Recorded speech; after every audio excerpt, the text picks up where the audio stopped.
Greetings all, this is the first of my tutorials here. Before you watch any of my tutorials, you should watch my disclaimer with the link right down there. Just watch that once before you watch the tutorials so you'll know what these are all about. Now this is one of the very simplest, oldest things you can do here. A lot of you may know this, but stick with me, you may not know the revelation I'm going to show. You deal out 21 cards like this in 3 rows. Now a lot of you may be thinking, oh, this old gag, I know, but there's a lot of people that don't know this. People that don't know card tricks at all, your average person on the street, really is probably not going to know this. A lot of people do, I admit that, but if they don't, then this is a really confusing way you can find someone's card. So you got 3 rows of 7 here, and you ask someone, just think of any card in the piles here. And it doesn't matter, they can think of anyone they want. We'll say they're going with the 2 of clubs in this case. And you ask them to tell you which row is your card in, 1, 2, or 3. And in this case it's in row 1. Whichever row theirs is in, you gather these up, theirs goes in the middle. So you deal this out a second time.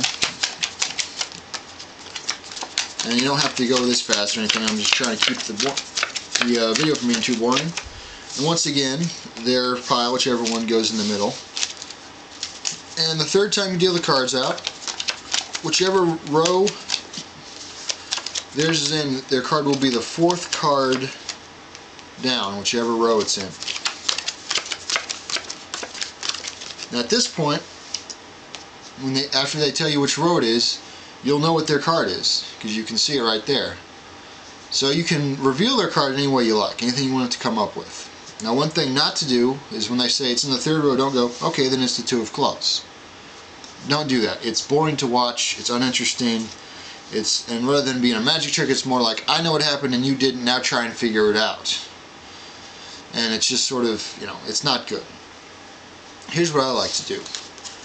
You can gather them up and you can put it any spots you like, because it'll be the 4th card down, so if you put it on the top, it'll be the 4th card down. If you put it in the middle, it'll be the 11th card down. If you put it on the bottom, it'll be the 18th card down.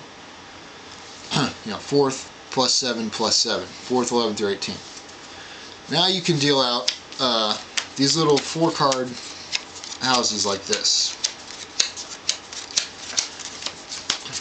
And you're counting to yourself so you know which card, even though you don't see the faces, is their card. Put it on the top, it'll be the 4th card I put down.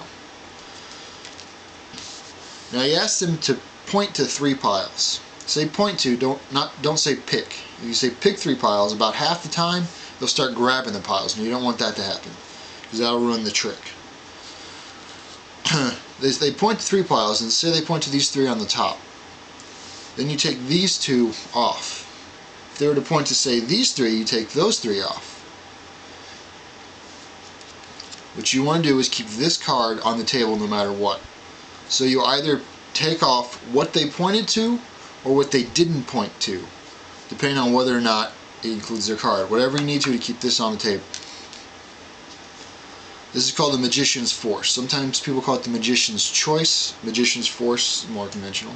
So they point to 3 piles, they point to 1 pile, they point to 2 cards, they point to 1 card. Then you just kind of push this towards them, let them turn it over, and they'll see the only card left after they got to choose, supposedly, which card they wanted.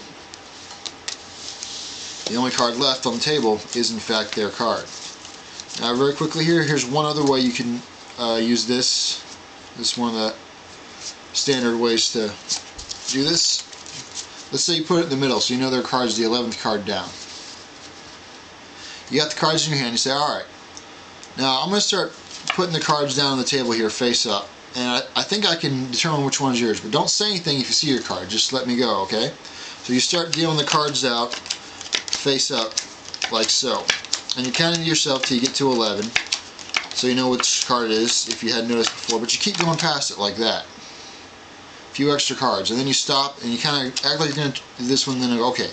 I think I know which card is your card. I think the next card I turn over, and point to this a couple times as you're talking, will be your card. And of course they'll probably say something like, well, I don't think so, or whatever, and you say, sure, yeah, mess with them as much as you like. But now instead of turning this one up like they expect you're going to, you say the next card I turn over go back through, pull their card, flip it face down. So there's another way you can reveal that you do know their card, kind of mess with them a little bit, make it a little more interesting to watch the trick. So that's probably the simplest card trick you can do, but if presented properly, it can still be fairly effective. So that's just to whet your appetite. Stay tuned, I'll have plenty more of these coming.